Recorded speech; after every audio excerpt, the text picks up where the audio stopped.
things. Speaking of light, this movie, Joker, that was a fun movie, wasn't it? So yeah, it's been a few years since the first Joker movie came out. It's been 4 years, 3 years, I believe 3 years, right? 2019.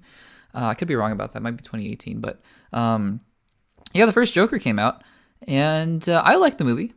I thought it was interesting. I thought it was a very unique take on the character. I do believe we are in this period of Joker oversaturation, if that's even possible.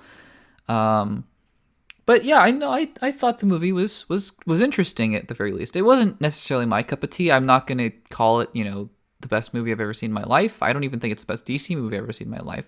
Again, it's high bar because of The Dark Knight and all of those other movies. But it was a good movie, and Joaquin Phoenix gave an excellent performance in it. I don't think he deserved to win the Best Actor, quite frankly. I think Adam Driver, to name one, gave a better performance in Marriage Story, but that's just my opinion. But needless to say, this movie did very well with critics, and it won awards, and people seem to really like it. But what's more relevant to today's conversation is that it made $1 billion. $1 billion for this movie. That is insane. Even I would not have anticipated Joker making $1 billion. Deadpool, I would have guessed way before Joker. Has Deadpool made? I don't think Deadpool 2 has made $1 billion. I could be wrong about that, but yeah, no, it's crazy. This movie made $1 billion. So what do you do when a movie makes $1 billion? Even though I firmly believe this movie should not get a sequel, it's getting a sequel. I'm just gonna call it Joker 2. You can see the subtitle on the screen right now. I don't want to try to pronounce it because I'm just gonna butcher it. So I'm just gonna call it Joker 2. The subtitle is interesting. This is the first bit of news that came out a little while ago. Was the subtitle, and it apparently translates to Madness of Two. Which was fascinating. And at the time, we'll get to, what it actually probably means in a second. But at the time, we kind of thought, oh, maybe there's going to be two Jokers, kind of, maybe he's having delusions because this condition, the subtitle, is actually the madness of two is apparently a real medical condition. I haven't done a lot of research into it, but apparently it has to do with delusions and things like that. So it's really it's a really interesting subtitle, actually. I thought it was kind of artsy and a little pretentious, if I'm going to be honest at first. I think it's interesting now. It's not my favorite subtitle.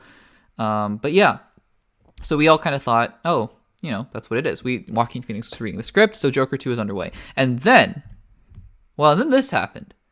So I think it was yesterday, maybe the day before, probably 2 days ago, that it was apparently revealed through reputable trades that none other than Lady Gaga herself is in early negotiations to appear in the film as Harley Quinn. That's interesting. Now that is fascinating to me. But not only that, it gets even more interesting because not only is Lady Gaga going to appear as Harley Quinn if the negotiations go through and if the rumors are true, but it's going to be a musical. Wow.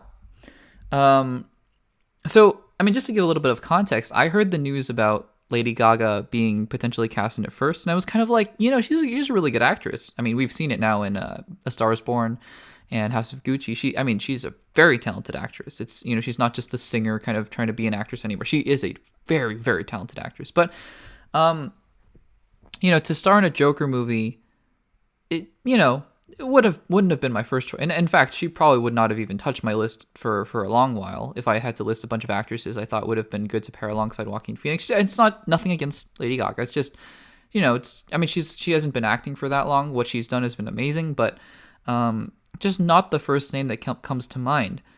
And then I hear that it's going to be a musical, and all of a sudden I go, no, yeah, that actually makes a lot of sense if that's the direction they're going, because, I would be hard-pressed to name right now a better actress/singer that's in the business today. I think that you want to find someone who can act, and you want to find someone who can sing. I think Lady Gaga is probably the only one out there, really, for this role. So I was surprised at first, but then I go, no, yeah, it makes sense. I'm on board.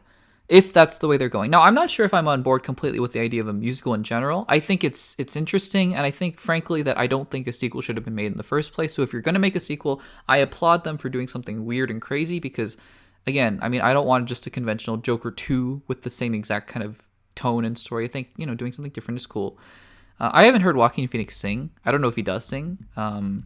His voice doesn't lend me to believe that he sings. He's a professionally trained singer. I could be totally wrong. That could be just a totally wacko assumption on my end. But yeah, count me as one of the people who are surprised that this is a musical. Now, if it works, I mean, Todd Phillips, what a genius, right? If it doesn't work, I mean, we still have the first Joker, but I think if it doesn't work, what I smell here then.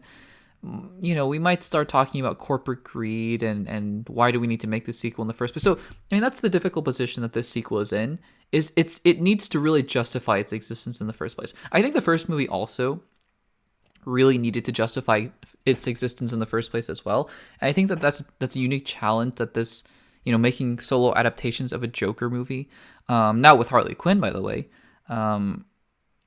it really needs to justify itself. And again, going back to this whole idea of the madness of two, there are so many different ways they can go. I'm really curious actually to what this is going to sort of, if at all, if it's going to impact what Margot Robbie's doing, if she's doing anything else with Harley Quinn in the near future. She survived, spoiler alert, the Suicide Squad.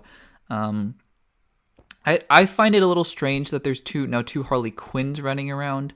I thought it was a little strange that, there were two Jokers running around, and now there are going to be three Jokers potentially running around: Jared Leto, Joaquin Phoenix, and Barry Keoghan. I don't know how to pronounce his last name. I'm sorry. I told you I'm really bad with pronunciations.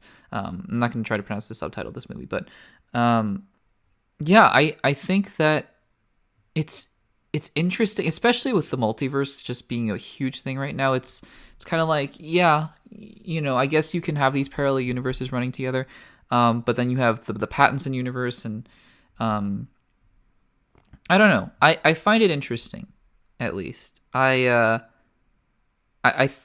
don't know if I'm excited for this movie.